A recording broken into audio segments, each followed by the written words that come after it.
everybody. Welcome to a new episode of the podcast where we ask the question. Oh, we're back. We're back. We're back, baby. Remember the Aughts? Yeah, I do. Back. Both We're going to the talk about the time Aughts. and the podcast. We've been away for a little while, and I'm so glad to be back. Yeah, it's all good. We've been busy. Summer's busy, people. Yeah, we're actually, experiencing our lives. Yeah. But this episode is in celebration of our 1 year anniversary. Yes. You should put the congratulations in here again. Yes, congratulations. So for our first episode, we started with Shrek. Yes, we did. A little over a year ago now. Mm-hmm. So we felt like the best way to come back was with the sequel. Shrek 2, baby. We're here to talk about Shrek 2. Shrek 2. You are cordially invited. Dinner is served. Everybody dig in. Don't mind if I do, Lillian. To meet the family. It's easy to see where Fiona gets her good looks from. Make new friends. Pray for mercy from A bullet. We could do the whole from this to this thing, but I'm like, no, let's get into it. We've been gone for a while. Let's stretch those muscles and get right into it. I will say I listened back to our first episode, and I think that we've come a long way, and it's beautiful because we prepared a lot. Yes. And we prepared so much, had a lot of notes and a lot of ideas, and just threw it onto a WAV format file and just hoped for the best. Yeah. Yeah. Now I feel like we'll have a much more cohesive, clear conversation about the cinematic masterpiece that is Shrek 2. Yeah. I also don't think I knew how to narratively direct a story that we were trying to tell. It's fine. It was the first one. And I mean, the first one was Shrek. Now we're on Shrek 2. Yeah, to be fair, Shrek is still just a wild movie. Shrek as a concept is wild. Yes. Yes. Fucking Shrek. And in some ways, I feel was really progressive for its time. When we think about it, and we talked about this in the first episode, the whole reason Shrek became was because there was sort of this tired feeling and lackluster of Disney princesses. Yeah. I was gonna say, the personal beef with, the personal beef with Katzenberg and, all that shit and all that drama and nonsense. A lot of personal drama. Mm-hmm. But, nowadays we are demanding a lot more of our Disney princesses. So it's not too far off that, it was feeling that way. And we don't require an end sequence dance moment to fulfill that need. I do kind of like those still in rom-coms. It's weird. It doesn't, I don't know. It's just for me, it doesn't fit. But I remember, because the first Shrek ends on a dance musical number. Yes. And this one ends on another dance musical number. You know what I did not miss about movies back then? And What's we that? touched on this as we started talking about it, but I didn't want to go into it until we started recording. What's that? Was how when we were younger, movies and TV shows would refer to other scenes in other big movies. Oh my god. DreamWorks did this egregiously, and especially Shrek movies. Yeah. It felt really decadent. It's not that funny. It's not only is it not that funny, but it just doesn't age well. There was Mission Impossible references. There was what else was there's so Flashdance. What else was there? Weird. There was one early on. Lord of the Rings was the early one. Oh, Jesus Christ. Yeah. But a lot of things did that back then. Yeah. Especially these these movies. When we were kids, also, there were a lot of cartoons. Oh, they did it in Aladdin, too. Jack Nicholson. Oh, yeah. Anybody in a cartoon in the 90s just loved doing a Jack Nicholson impression. Ew. But, so we decided to come back to the Shrek series for our 1 year anniversary. Yes. Where should we start? Should we do a little background information on it before we get into the movie? Let's do that. Do you want to lead that, or do you want me to lead that? Quick background. Shrek 2, released in 2004, directed by Andrew Adamson, Kelly We're Asbury, really good at podcasting. Kennard Vernon, written by William Steig, Andrew Joe. There's too many stars. Mike Myers, not Michael Myers. Mike Myers, Eddie Murphy, Cameron Diaz, and new cast. We got Antonio Banderas, John Cleese, Rupert Everett. I love John Cleese in it. Jennifer Saunders, Julie Andrews as the Queen. Julie Andrews. And Larry King as the ugly stepsister. Yeah, who sexually assaults the villain at the end of the movie. Oh, she does. Yeah. This movie's wild. I do also love our gender fluid wolf. Oh, that's a joke in the movie. Gender fluid wolf is a vibe. I didn't know how to take that because what was the scene? The Prince Charming's like, the princess wasn't in the castle. There was a gender confused wolf. And I was like, hey, don't insult them like this. Yeah, that gender fluid wolf would do excellent at the Pride Parade nowadays, okay? No shame for the gender fluid wolf. Exactly. I loved the gender fluid wolf's aesthetic. Still loving that granny's outfit, and it's still like so mask in their personality. Just like, what? In the story, though, isn't the reason the wolf's wearing the outfit because the wolf ate the grandma? Yeah, but I like that the wolf still just wants to wear grandma's clothes. Grandma could be totally fine wearing her own clothes somewhere else. I just picture that like the wolf still really wanted to wear grandma's clothes. Yeah, the wolf seems pretty comfortable in grandma's clothes. Yeah. I mean, grandma aesthetic all the way. Did you have any background on this movie? Because I looked up some things. I didn't really find many things. I just watched the movie and have a lot to say about the movie. So, I did find it really funny that they included Tom Waits and Nick Cave's in it. Wait, what? Oh, so we'll get to it later, but I guess because they used Hallelujah by Leonard Cohen in the first movie. Yeah. And then, I think that the soundtracks are always really, really good. I do like their soundtracks.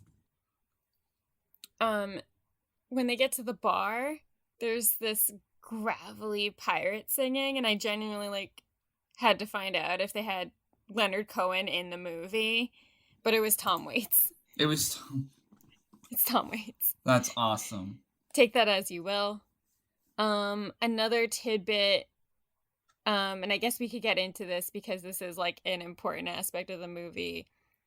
Apparently they used Mike Myers' likeness for human Shrek.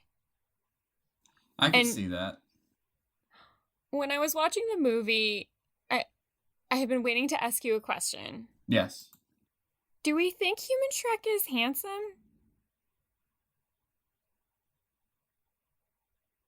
I'll take that as a no. I was gonna say in a conventional sense, I guess, but not really. Yeah, when I was younger and I saw this in theaters, did you see this in theaters? Yes, I did. When I saw this in theaters, it was 2004, so we must have been 12 or 13. Even as a kid then, I was like, is this guy supposed to be attractive? Because I don't get it. And ever since then, I've been trying to find a celebrity who kind of looks like him, and the closest I can get is Jeffrey Dean Morgan. Ooh. Or somebody with a big chin, like Javier Bardem. Or a Bruce Campbell. Who? Bruce Campbell. Bruce Campbell? There's something different about Bruce Campbell than handsome Shrek. It's the nose. That's fair. Bruce Campbell doesn't have that nose. It's the nose. Yeah. And the hair. The hair is a little different, too. Yeah. Yeah. But still, even then, like the three that we described, I feel like still don't entirely look like handsome Shrek. No. I don't know. I just kept watching it and I'm like, am I supposed to think this person's handsome? Damn.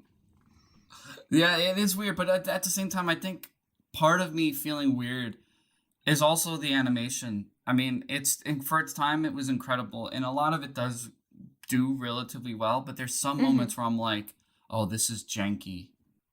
Yeah, like when the mushroom turns into the flower, I was a little like, oof. Yeah. I think the moment I noticed it was janky was, remember when at the beginning that song "Accidentally in Love's" playing? It's a good song. I still like that song. There's like that montage of them doing their honeymoon. They're in the mud bath and they both fart and it kills the fairies. When the fairies kick over and die, there's like it's very jagged and clunky, and I was like, why? Like, I think as a kid, especially in that time, I wouldn't have noticed it, but nowadays it immediately kind of made me it weirded me out. I'm like, why are they moving like that? And I'm like, oh, this is 2004 animation. Like, it's very like just the subtleties of that. It was like, wow, like, because now what do we have? What was the most recently big animated movie? What was the one that everyone liked? It was like Machines and People or something. Machines and People. It was an animated movie.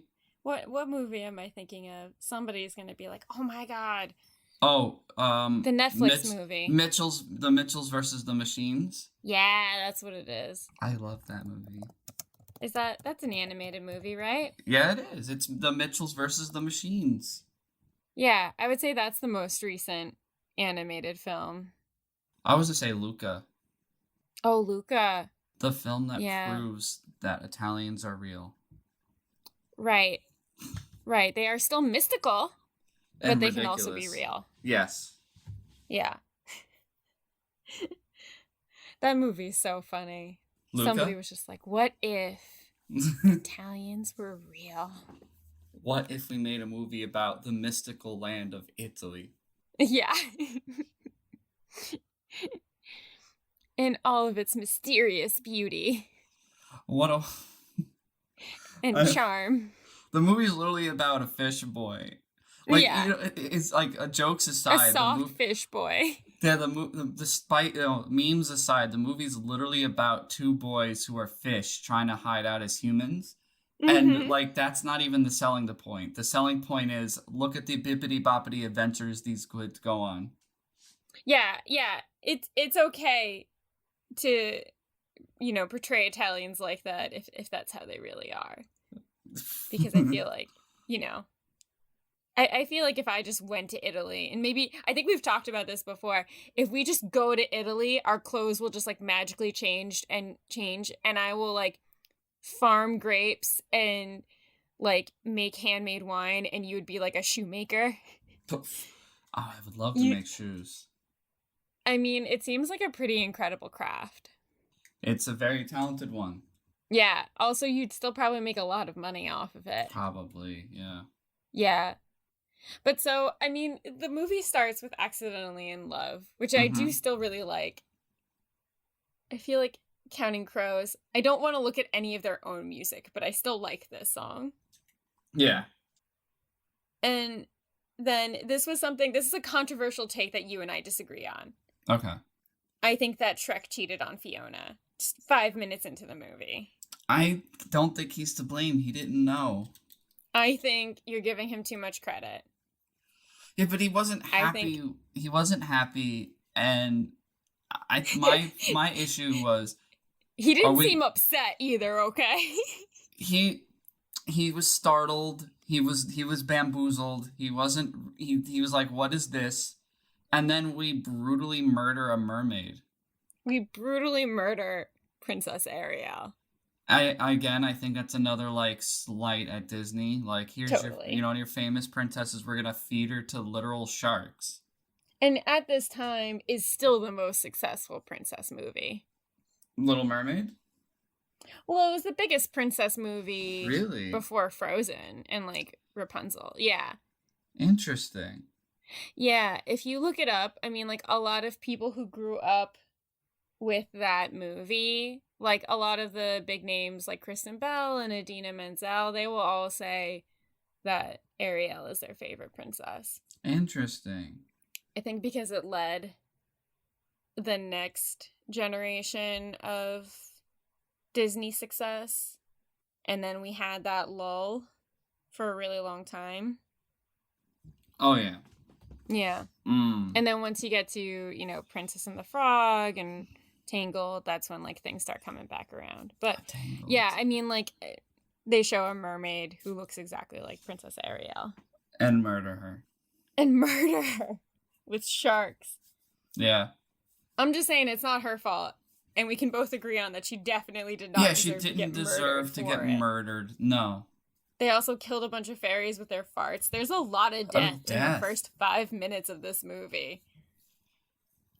Yeah, and then during the montage. Mm-hmm. And we get the Lord of the Rings reference. Oh my god, the Lord of the Rings reference. It is cringy to see the references like this. Yeah. Because it's just so unnecessary. Pop culture reference insert here. It's like it's a meme now. Exactly. They have another Matrix. This movie's also got more Matrix references. The first one had a few. Oh, I missed the one in this one. I think I was getting breakfast.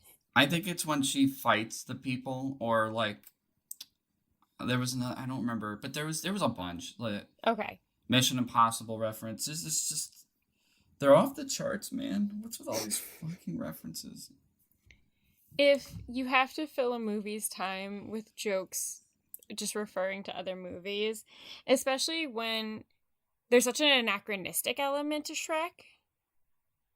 Like, at some point they say, like, what in the Grimm is going on? They're just, like, referencing Grimm's tales. Yeah. And then at some point, when they go to their parents' castle, Donkey says, I'm going to go park the car. Is an onion carriage. Yep. Oh, and one of my favorite references is when they're in the onion carriage, they're being chased by the knights at the security knights or whatever. Mm-hmm. The overhead camera says, we're in a pursuit chase with a white Bronco. And I'm like, why are we referencing OJ in this? Oh no, I didn't even know that. The white Bronco. They don't even try to make a joke out of it, like, you know, renaming the car to like the White Onion or something like that. No, they just flat out call it a white Bronco. Oh, that's really uncomfortable. Oh. I did like the Knights reference. Like, I felt like of all of the references, like, I did think Knights was funny. But, I mean, I told you that I was, like, really excited to watch this movie again. Like, of the Shrek movies, I do genuinely like Shrek too. But then once they get to the Knights, and they make the joke about police brutality, and Donkey, as a white Bronco, is shouting, police brutality, police brutality, I felt my stomach ache. And then I realized I don't like this movie anymore. Then they plant evidence on the cat? Oh, I didn't even see them plant the evidence. I thought that was his catnip, and then he says that's not mine. I think they planted it. I mean, they could have. We don't know, but still. Very weird scene. Very uncomfortable. And also just, like... So let's get back to the beginning of the movie. Yes. Even the whole concept of, like, she gets the invitation from her parents. And, you know, they start the movie again with, like, the fairy tale thing. And then they do the happy montage, even though there's a lot of death in it. They get an invitation to go see her parents because they found out that she's been wed. And it is kind of sad that her immediate reaction is, oh, let's just go see my parents. It's like, they did lock you away in a tower for years. Yeah. And then, you know, our bad boy Shrek is like, I'm not a part of any family. I don't want to be a part of anything.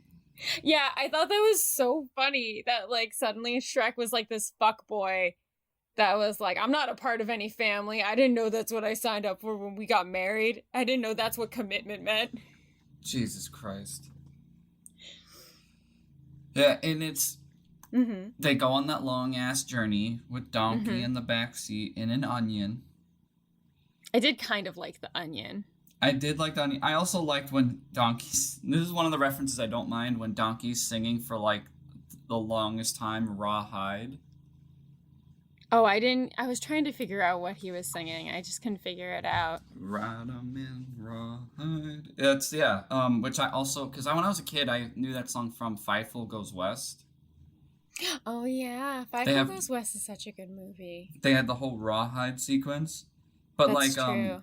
I looked into it. Apparently that scene was ad-libbed. What? Yeah, Eddie Murphy just ad-libbed that scene. Can we do Fievel Goes West? When did it come out? Oh, 1991. Oh, geez, never mind. Yeah.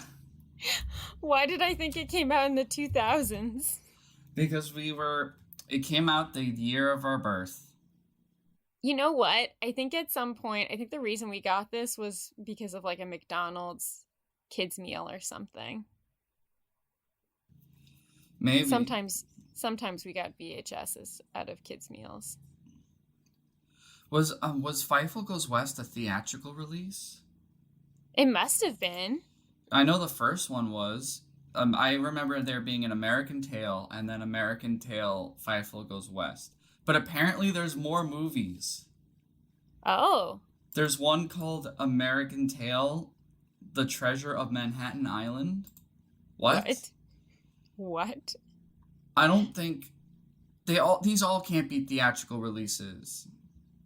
Also, I genuinely thought that Don Bluth directed the second one too, but I guess not.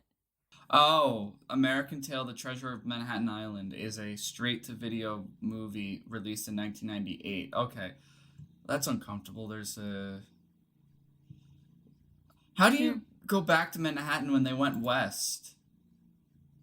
Yeah, also, the first one is them being in Manhattan. That's the whole point of their journey. And then they go west. I don't know. Mystery of the Night Monster. Oh, we went on a tangent. But no, he's on a skateboard. What happened? Yo, to bring it back, John Cleese is in American Tail. Nice. So we're bringing it back. We're bringing it back. Very smooth. Very smooth. And not only is it a good callback, because we get to the castle and John Cleese is the king. I do love John Cleese. It's such a joy to hear his voice and things. He was good. It was good. I do like the awkward, like family banter of them being like, "Is this our child?"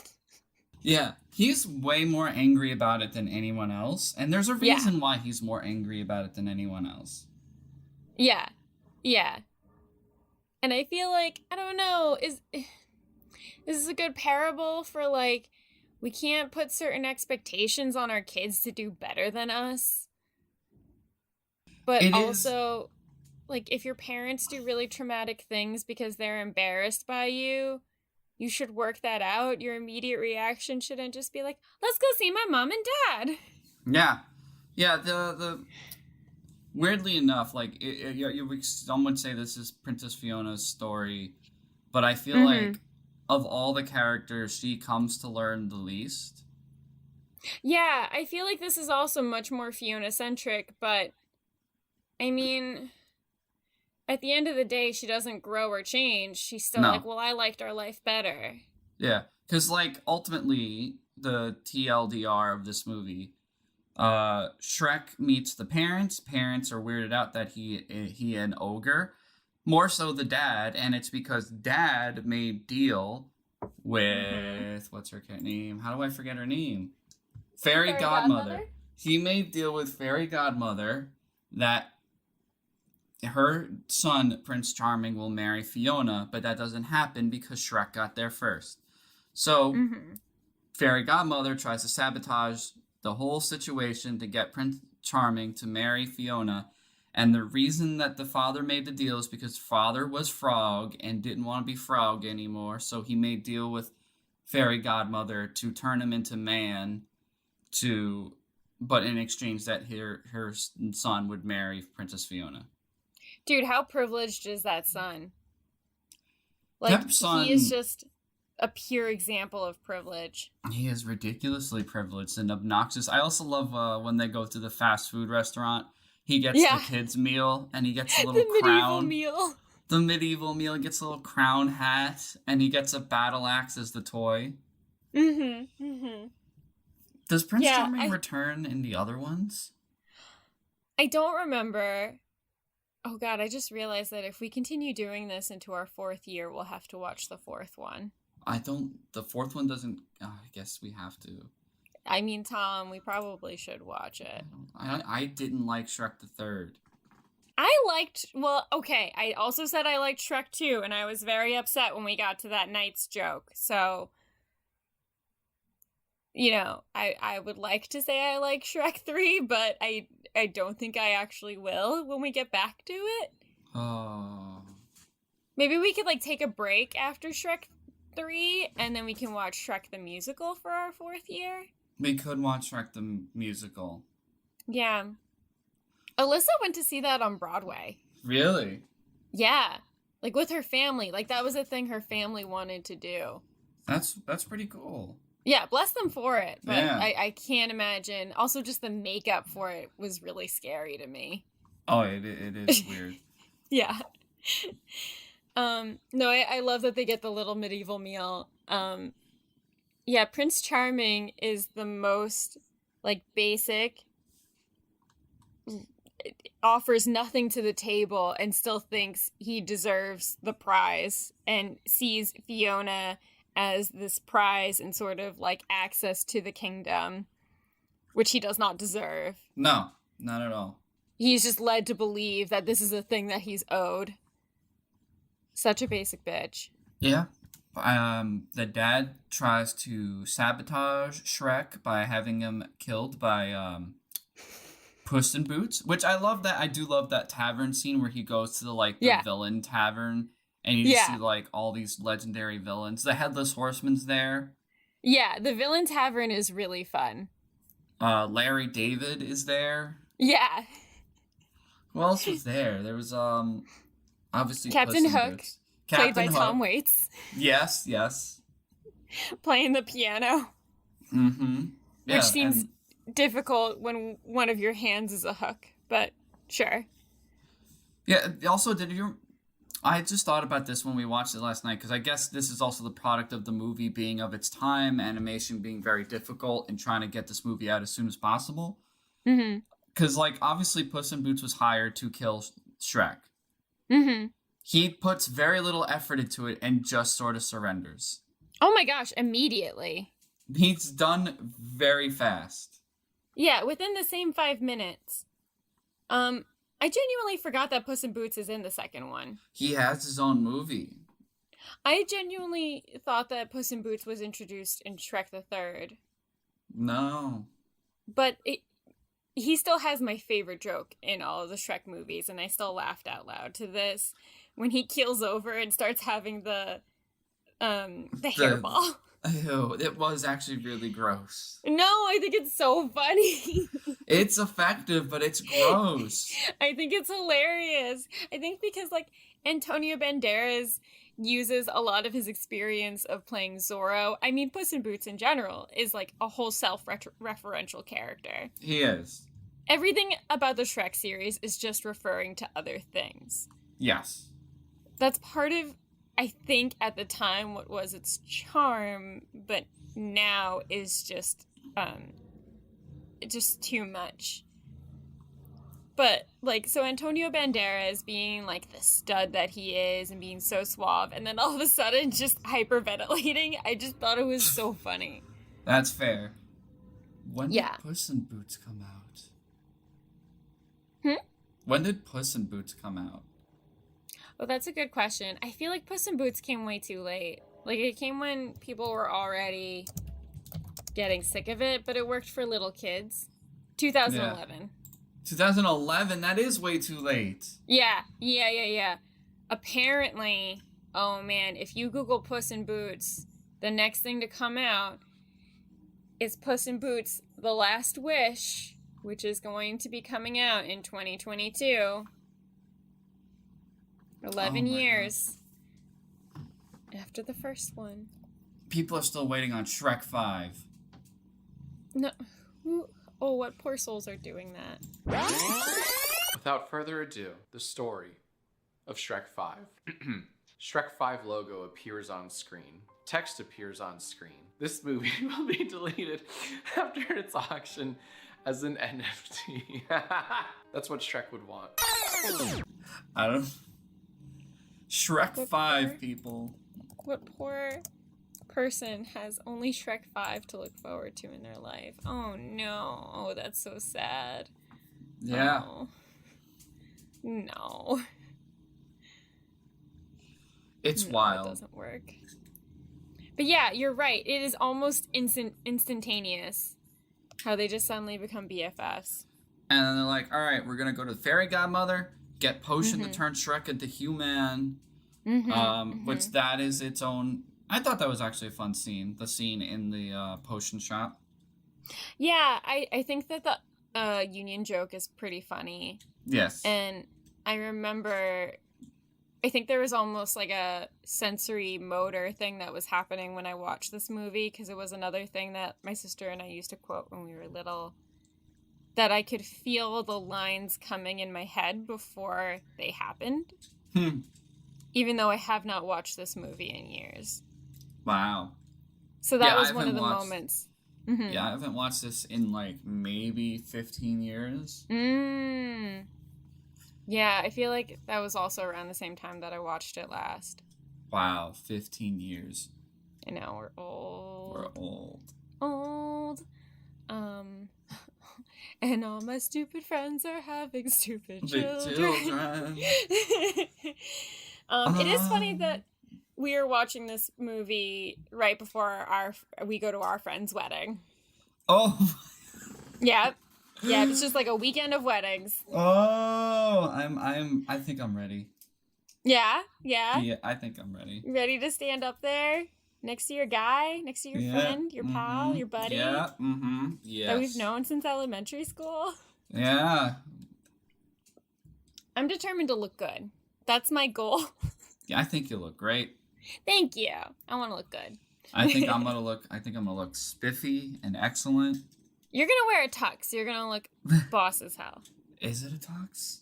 What? I think it's a suit. It's a very nice I thought you had to wear a tux. I guess it depends. It could be a tux and I could just be dumb. It came with a vest, a button down, very nice button down, very specific pants, shoes, a jacket. I guess it's a suit. What's the difference between a suit and a regular suit? The vest, I think, makes a huge difference. The vest? Okay. And then also the blazer, like the jacket. Yeah. I think also makes a huge difference, because with a regular suit, you could just have any blazer. Yeah. But now I'm curious to see whether or not you actually have a suit or it is a tuxedo. I guess I'll find out the day. We're gonna find out. It will be a surprise. I'll be wearing it and someone will be like, that's a tux. And I'll be like, yes. We'll find out on Sunday. I assumed because it's formal that you would be wearing a tux. It's probably a tux. I'm just dumb. No, you're probably fine. I don't know. I think Joe wore a tux for his sister's wedding, and I genuinely don't remember what it looked like at all. I know he wore a tux, but I don't remember what it looked like. Yeah. But so I also like the fairy scene in the fairy factory. I'm also a big fan of that Pete Yorn cover that he does. Oh yeah, that was a pretty good cover. I really like that cover. I think that Pete Yorn's voice gives a lot more to it than the original by the Buzzcocks does, actually. Yeah. Yeah, I like Pete Yorn. Fair, it was a pretty good cover. My favorite part about that scene is like, she's so Jeffrey Bezos. Oh my god. Yeah. Yeah. It's would you say bigger or the same for this world's equivalent? I think same for this world's equivalent. Okay. Jeffrey Jeffrey Bezos. Bezos. Come on, Jeffrey, you can do it. Pave the way, get you back into it. He went to space, or for a brief second he did. I think I've mentioned this to you, but in Persona 5, there is a businessman who's a villain who, from the beginning, I was like, oh, that's Jeffrey Bezos, right? But Tom, What? his dream in the game is to go into space. It is Jeffrey Bezos. And then I was like, oh my gosh, you guys, it happened. It is Jeffrey Bezos. It's canon now. Jeffrey Bezos. I told Joe when we watched that special that if Bo Burnham actually just did an 80s inspired album like that, I would totally listen to it. Oh my god, yeah. Well, the songs are all bangers. Yes. Yeah, all Maybe- bangers. I've been listening to them a lot. Maybe turning 30 is just hitting way too real for me right now. Yeah. I love when he's like, I'm turning 30. No. No. Oh my god. But yeah, no, I like the factory scene, and I just think it's funny that at the end of all of it, she's not even upset that she lost so much product. She's like, I don't care that it happened.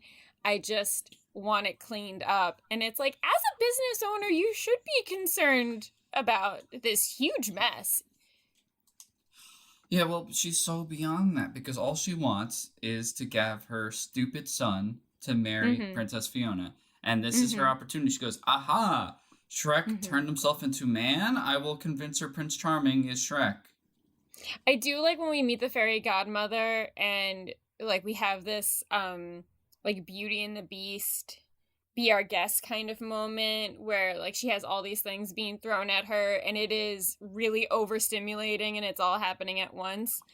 And then like Shrek barges into the room and she's like, fairy godmother, moving furniture. This is my husband. Like I thought that was a really solid joke. It was. Yeah. I think also the furniture wasn't exactly animated quite nicely either. I feel like that was a little jankety, but they could sacrifice the furniture a little bit. Oh, yeah. Yeah. Shrek gets potion. I don't know how it affected him, Fiona, and Donkey. Why were the three of them affected by this potion? Oh, okay. So good question. So Donkey tasted it first to prove that he was a better sidekick than Puss in Boots. Oh, yeah, that's right. But then in theory, it should have also affected Dragon. Ooh, which doesn't make an appearance in the actual movie, but that was really disappointing. Did you know? I didn't know. Okay, this movie's been out since 2004. Yes. How many years ago was that? That was 16, 18, 17 years ago? Yeah, a great year for movies. I did not know until last night that there's a post-credit sequence. Oh, no. Did you know there was a post-credit sequence? Can you describe it to me? Because I'm not sure if I've seen it or not. It's literally after the dance sequence. Everyone's leaving. Donkey's sad. Donkey's singing how he's all alone. But then the dragon shows up. They make up. And then she reveals that she has dragon donkey babies. Yes. Yes. The donkey dragon babies are seared into my memory. Yeah, that was... They will never leave my head. That was a post-credit sequence. So, I don't know. I turned off the movie beforehand. Did you watch it on Hulu? Yes. Oh, okay. Okay, because they started the dance sequence and then I turned it off because I was like, this is the end of the movie. Yeah, that's essentially at the end of the... For some reason, my mind... Because the credit sequence was like 11 minutes. Yeah, it's long. So part of me was like, I have to check to see if there's anything here. And there was a post-credit sequence. You kind of have to wonder if this movie like really struggled behind the scenes because you've got like the 3 directors, which is always a bad sign. I feel like that's always an omen that things are a mess.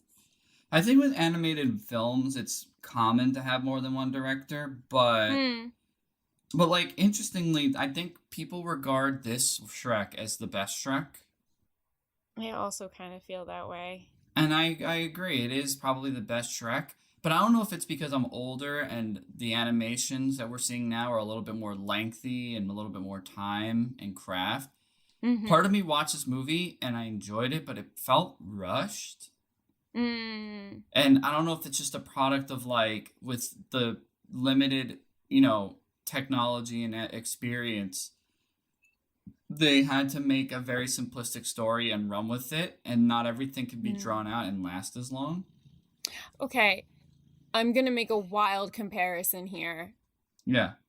But when it comes to Evangelion, that's right, I'm throwing it to Evangelion. The ending is just so poorly executed. And Shrek 2? No, in Evangelion. Oh, okay. Because there are a lot of rumors. They said that they ran out of time and budget, and then apparently that was taken back. I watched that and I'm like, no, these are animators who did not know what to do with the time that they were given. They did not have enough time to finish this and tried to draw it out as much as possible. And I get that. And also, from the Evangelion perspective, like, still created such a compelling story that it makes you forgo the fact that they just used, like, walking tests as part of the final episode and just stand still on a frame for far too long. But I think that with other movies, like Shrek 2, there are so many scenes where it's so rushed, where we're like, wait, why did that happen? Yeah. There's some nuance to it with Evangelion for some reason. I don't know what it is. I don't know if it's the story, because it's just so layered and so immense that we just let it slide. But for some reason with Shrek 2, I was like, wait, why is this happening now? I felt that a lot in this movie. Like, why did this happen? What's happening here? Before I get to my moment where that happened for me in this movie, I want to ask you, what were your thoughts when you saw the new Donkey Dragon babies for the first time? Horrified. I was just like, why?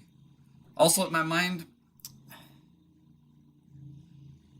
I don't know. It's a fiction movie. I shouldn't be thinking too much about it. But my mind was just You're like... still processing this trauma. My mind was just like, how did this happen? Why did this happen? And I'm just like, donkey. Yeah. Why couldn't, like, some of them be donkeys and some of them be dragons? They're all donkey dragons. Why did they have to be both? Also, because, like, there's a lot of implications there. Yeah. Oh, yeah. No, they totally did it. There's a lot of implications there. And they totally had donkey dragon sex. That I didn't want that thought in my mind, but it's there. Listen, now. They gave it to you with the babies. Don't act like I put it there. You did. Even when I was a kid in the movie theater, I was like, yep, they had sex. But, so in theory, the potion should have worked on Dragon as well, but we don't see Dragon. And I was genuinely disappointed by how little Dragon there was in this movie.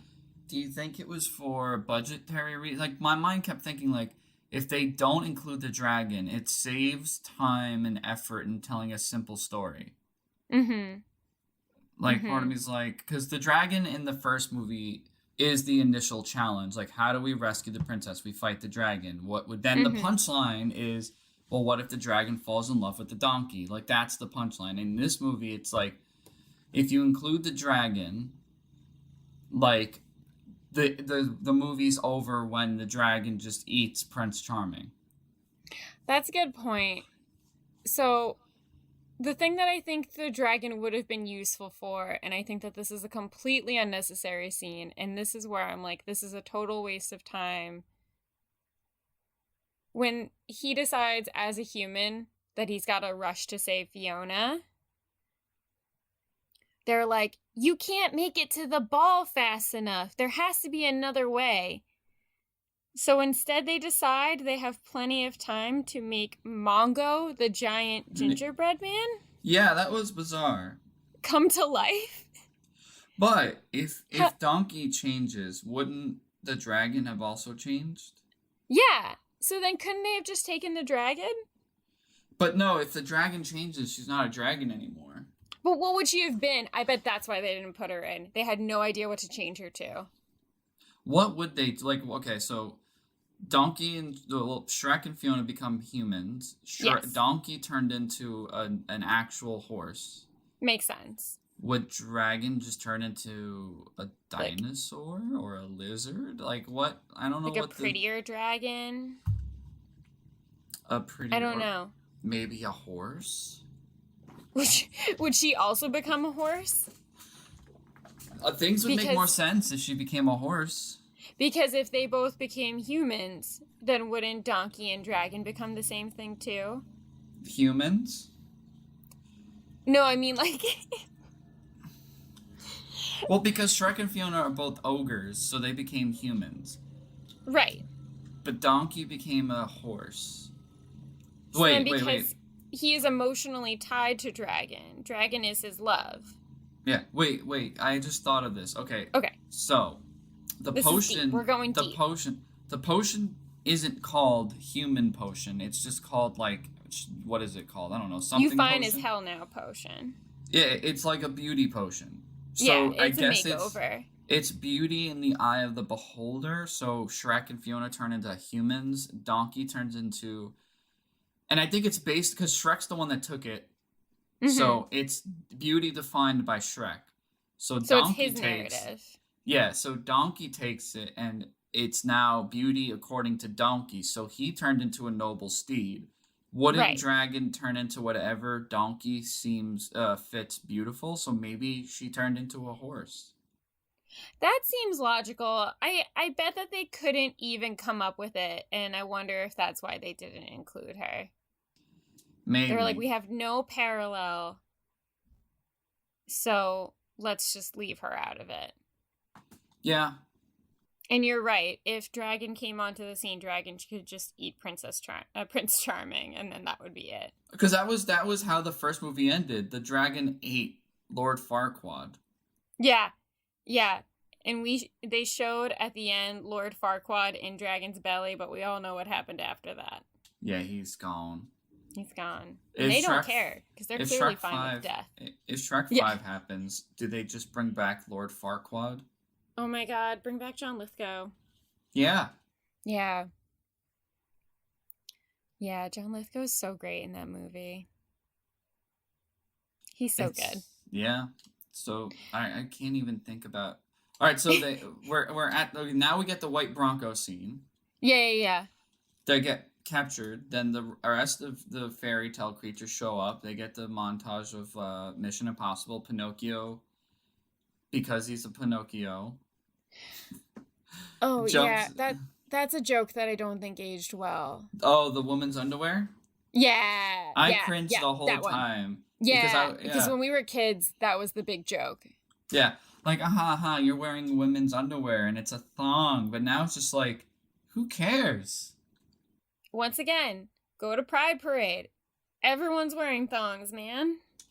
Why do you... It's just so bizarre. And that's like the joke, like, oh, I'm not wearing a thong and his nose grows. Fucking... That was the big joke in the trailer. Like, that was the grabbing joke, was to make fun of the puppet's underwear. Also, like, who in the writing team decided to give the puppet underwear?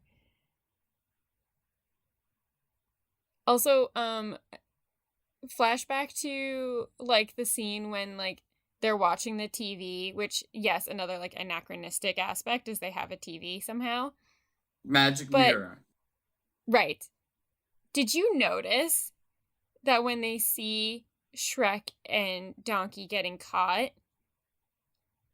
they all turn to each other, and Pinocchio literally just turns his head? No. Nothing What? else happens to his body. It's literally still facing the mirror, but his whole head turns. And I was That's like, weird. oh my god! That's horrific. Like, why is this happening? Oh my god, that is bizarre. Yeah. So weird choices were made with Pinocchio for this movie. Completely Oh my unnecessary God. choices. I mean, it's a little gross that, like, they try to use manipulation to convince Fiona that her fiance is, that her husband is charming. Yeah, the father's just like, yeah, that is Shrek. And Yeah. the idea is the fairy godmother said, give her the slub potion, she'll fall in love with him, you won't have to worry about it. Yeah. Father comes to his senses, doesn't do it. We get the Good ending dad. scene. Yeah, good Mhm. dad. Well, Good dad. I mean, good dad in terms of being a horrible dad his entire life. Right. Like, made a lot of bad choices leading up to this moment, but, redeems himself a little bit. You know what's interesting? Watching this now, they set up the fact that he's a frog very early on, and I didn't catch it as a kid, but the mother's like, remember when we walked around the lily pond? Why would two people just be doing that? I'm like, unless one's a frog. Oh, I didn't even notice that. And then when they go to the villain tavern, the frog, there's a talking frog who looks at him and says, aren't you familiar? And he goes, nope, you don't know me. Oh, yeah, that's right. I thought that was because he was the king. No, it's because he's a frog. Oh, I did like that twist when I was a kid. I thought that was pretty solid. It's a good twist. But It's a good twist. So dad sacrifices being a man to become a frog so that he can save Princess Fiona, and she has the love of her life back with Shrek. They decide not to stay humans, which kind of ruins Donkey's whole thing. Poor Donkey. Yeah, maybe Donkey wanted to stay a horse. He was very happy as a horse. Yeah, he liked being a stallion. But, although is it their fault or the fact that his true love didn't show up to kiss him? If his true love showed up to kiss him, then he could stay a horse. Also, poor Dragon, she was probably a horse for a day and had no idea what was going on. Yeah, why was she a horse? Maybe her babies didn't recognize her. That would be very upsetting. That sounds terrifying. My goodness. Completely, terrifying narrative had just been left out of this movie. Oh, yeah. I would say the only other thing that I liked about this movie was just, the soundtrack. It's a bopping soundtrack. Holding Out for a Hero, both the Jennifer Saunders version in the movie and also the Frau version. Mm-hmm. Both are good. I loved both in high school. Yeah. But yeah, that's it. That's our cover of Shrek 2. We've gotten through another Shrek movie. These movies are bizarre. They really are so strange. And I just want to, bring it back into the social awareness that Shrek won the first animated, award for the Oscars, and then literally was followed by Spirited Away. And then this movie, yeah. Didn't So this much come out the sexual same assault. year? Didn't this movie come out the same year as Spider-Man 2? Ooh, I don't remember. No, Let's take a Spider-Man 2 came out in 2002. Ah, okay. Okay. Spider-Man 2 is a good movie. Spider-Man 2 is a great movie. Yeah. Tom, Mm-hmm. do you think that this movie would be successful today as it was back then? No. No. No. I think there's elements about it that are remembered nostalgically. Mm-hmm. And it's obviously Shrek is a meme, so Shrek is still somewhat in the cultural zeitgeist. But you know what other scene of really bad animation there was? Remember when they first leave to go to Far, Far Away, which I did enjoy that joke of it's far, far away. It's going to be very far, far away. But so when they first leave, the three little pigs, the three blind mice, the wolf, the gingerbread man, and Pinocchio all watch the house. They go in and they immediately throw a party, Oh, which is yeah. which is like an old cliche joke, and I'm just like, ugh, whatever. I get, which bothered me because I'm like, yo, the wolf was literally sleeping in a castle. Like, why not throw the party at the castle? It's not like you couldn't like do this before, but notice in that scene when the wolf is dancing, it is terrible. Yeah, the dance moves are pretty terrible. And I'm chalking it up to animation limits Mm-hmm. because it is pretty bad. Mm-hmm. Mm-hmm. What was Yeah. your favorite song from this movie? Ooh, I think that's the thing that really lasts the longest is the music. Yeah.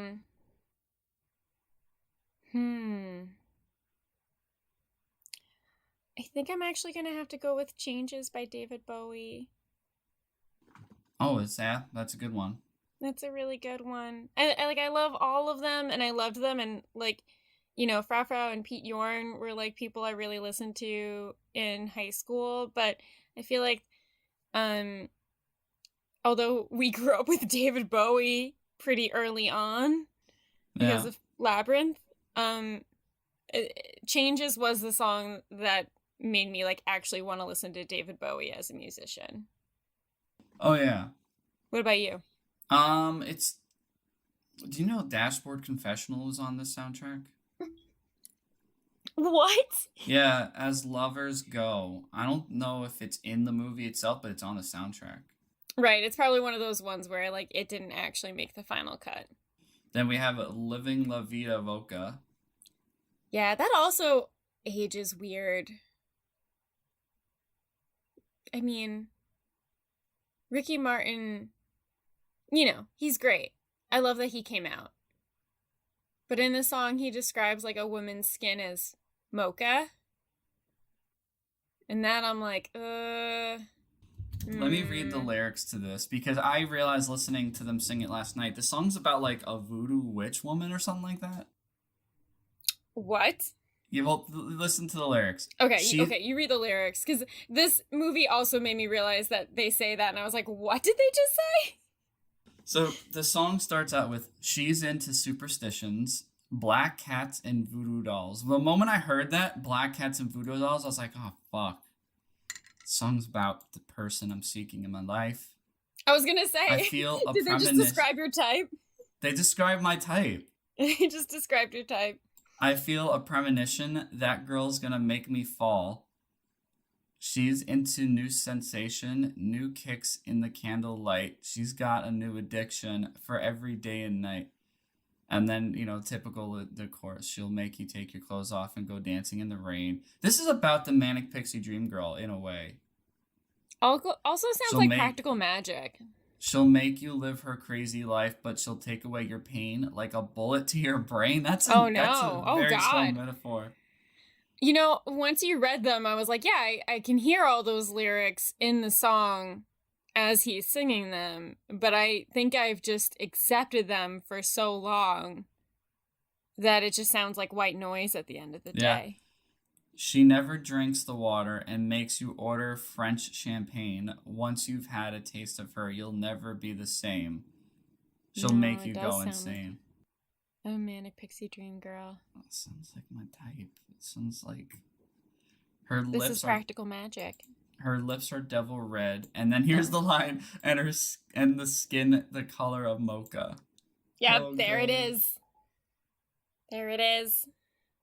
Jesus. Just got to put a little bit of exoticism in there, just a dash of exoticism, right?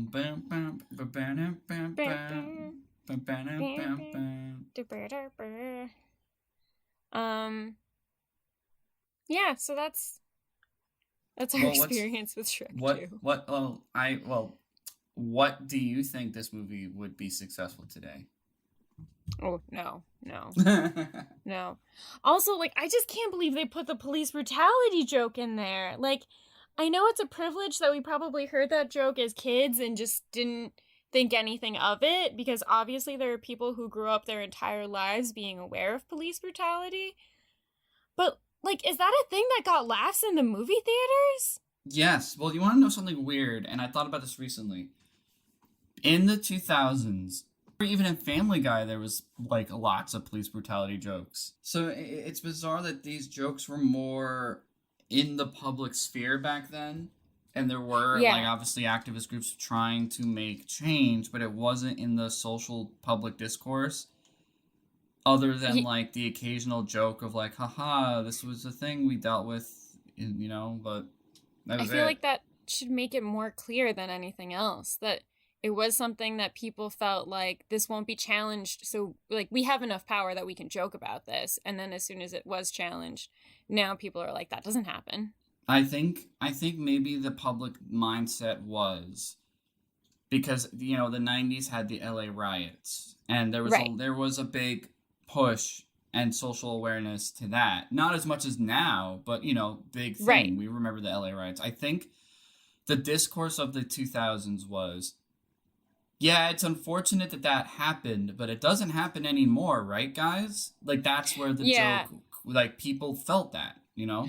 Yeah. But then, like, all of a sudden that narrative gets challenged and it's like, oh no, it's still happening and we need to change that.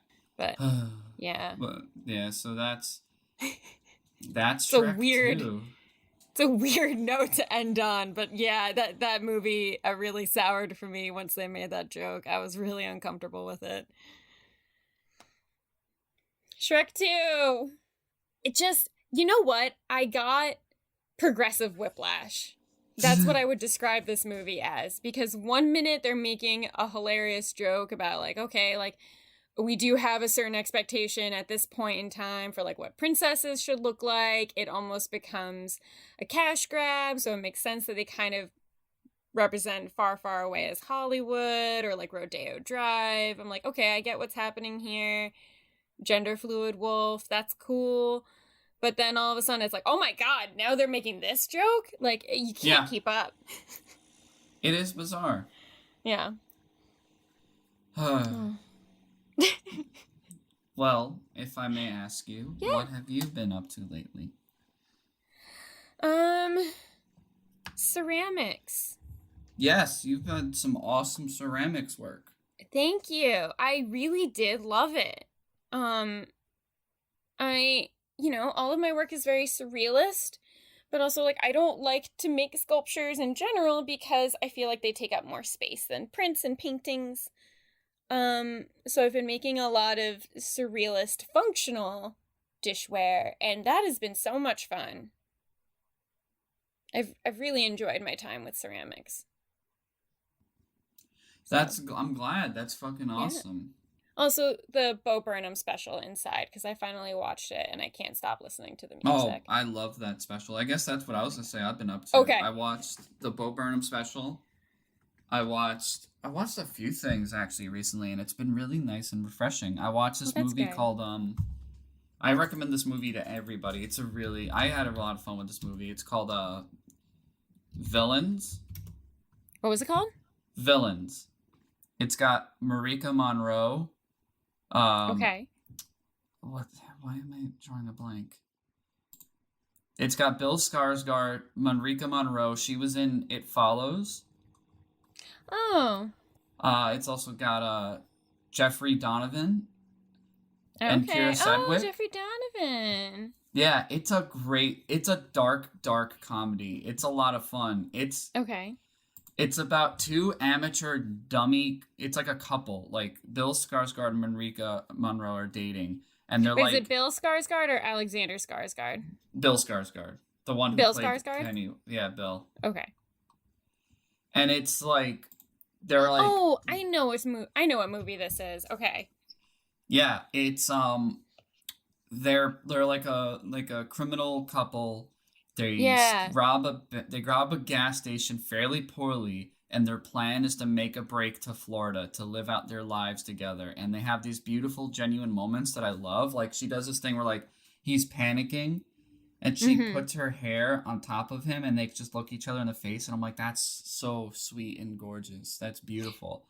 Yeah, they really think that they're living out this, like, Bonnie and Clyde lifestyle. Yeah, and their car breaks down. They need to, figure out what to do. They try to rob this house that is owned by two actually very dangerous professional criminals. Mm-hmm. And it is a battle of like who can outsmart who and will they escape. I really recommend it. I was really looking forward to this movie when I heard about it. I do really like Jeffrey Donovan and Kira Sedgwick. They're both great. I like the characters that Micah Monroe and Bill Skarsgård play in this. I'm sorry, when you kept saying villains and your mic kept cutting out every time. So all I heard was lins, and I was like, okay, sure. Yeah, no, I saw this trailer, like the trailer got pretty like spread around, like, oh, look at this movie coming out. And then I didn't hear much of it. I think the pandemic kind of held things back. But Yeah. I wanted to watch it for a while, but it was either not available or you had to buy it. But then I just happened on it on Hulu, and I was like, I'm gonna watch this, and I had a great time. I recommend it. Cool. I've been wanting to watch it. It's on Hulu. Give it a go. Awesome. All right. Well, that's everything. That is everything, guys. Thank you so much for listening to our Shrek 2 episode. We are Glad to be back. July was a hell of a month. Yeah. August, Yes, it was wild. August, we're a week in, and it's a little better, but this is the big weekend for us. But yes, everybody, thank you so much for tuning in and listening. It's been a wild ride, Shrek 2. It's also on Hulu if you want to watch it. Yeah, if you want to come along this journey with us. Yeah. And with that, you may follow us on the Instagrams at the Remember the 00S podcast. We are Remember the Podcast on all the places you can find podcasts. I don't need to list them anymore. It might be on Amazon. Maybe. Maybe. Jeffrey You'll find Bezos. it. Just Google it. You'll find it. Mm-hmm. Find it. And that's it. Yeah, YouTube. That's right. Oh, yeah. All right, Sometimes. well, Sometimes. Sometimes. Sometimes. Yes. All right, guys. Sometimes YouTube. With that, bye-bye. I don't know how to close it out today. No. Move 'em on, bat 'em up, roll hide. Light 'em up, move 'em on. Hit 'em up, move 'em on, roll hide. Knock 'em out, count 'em dead, make 'em teeth, buy 'em drinks, meet their mamas, milk 'em hard, raw hide. Yeehaw! But this is taking forever. Shrek, and ain't no in-flight movie or nothing. The kingdom of far, far away, donkey? That's where we're going. Far, far away.